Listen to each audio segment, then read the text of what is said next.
Hello, promoted markets. This is Hura with NFP updates. We're going to check the October NFP numbers and market reactions. As always, first let's check the data we had, and then we can see how market can react to this data.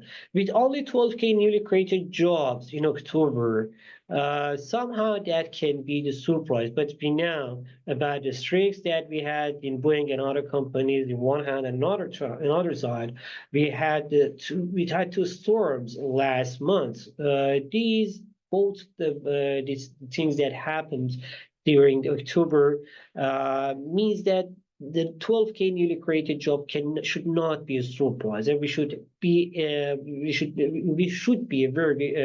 must be aware about the effects of these storms and stress that we had during the month. So this 12K newly created job, it's a weak data, weak number, but it's not such a big surprise. That's why we can see that unemployment rate still is the sales remains at 4.1%.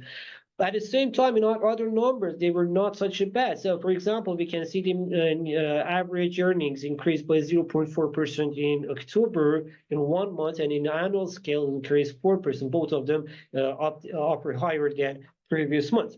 So with 4.1% unemployment rate unchanged in one hand, and with 4% average earnings, while the average weekly hours also increased to 40, remains stable at 34.3 hours. So these numbers generally means that the labor market is still fine. Despite, unlike 12K newly created job with 62.6% participant rate and with 4.1% unemployment rate, the labor market still remains fine. We cannot say that it's a resilience, but it remains fine.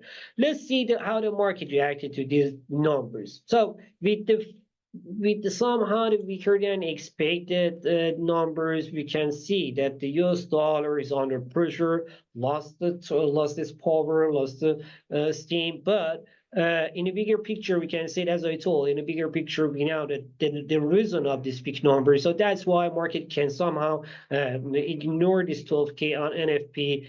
So generally we are, within the US dollar index in a bigger picture, we are in a slow downtrend, and this slow downtrend can still continue. But as long as the US dollar index is above 103 mark, we can say that the dollar index is still resilient and still strong. So the dollar index is fine, but still we are expecting a slow downtrend. With the slow downtrend US dollar index, we can expect the higher prices for gold, while the market risk also is higher, including the numbers that we had in a labor debt in one hand, in other hand with the geopolitical tensions and US elections. So generally, with this data, we can say that the US dollar index can be in a slow downtrend. But the gold market can be still in an continuous slow uptrend and can continue higher. We can expect the higher numbers in the gold chart.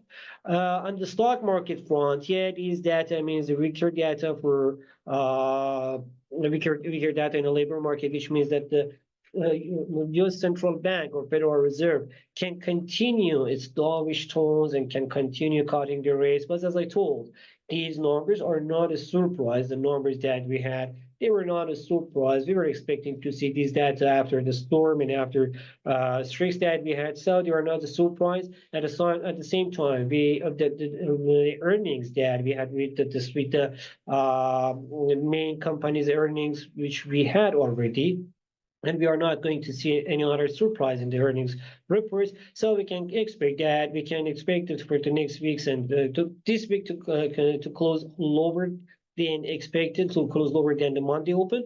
But for the next weeks also, we can expect a slow downtrend in the stock markets to continue at least until Federal Reserve meeting and US election. So for now, we are expecting slow downtrend in the stock markets, slow downtrend in the US dollar index also, but US dollar index cannot last too much. Well, we can say that this downtrend, when we are talking about the downtrend, not really the downtrend, we can say mostly the side movement with the tendency, better if to say that than to say downtrend. And gold slightly to slowly to move further in its uptrend that we have. This is the market reaction. So downside movement with downside tendency for US dollar index, gold uptrend can continue higher for the stock market. With the data that we had, we can expect that stock market can still be under pressure and can continue its slightly downtrend because we didn't have any surprise in the stock markets. This is generally what we had and what we could expect from the stock markets and generally from the financial markets. If you had any other question, do not hesitate to write down in the comment section. I will try to get back to you as soon as I can. Have a good time. Bye-bye.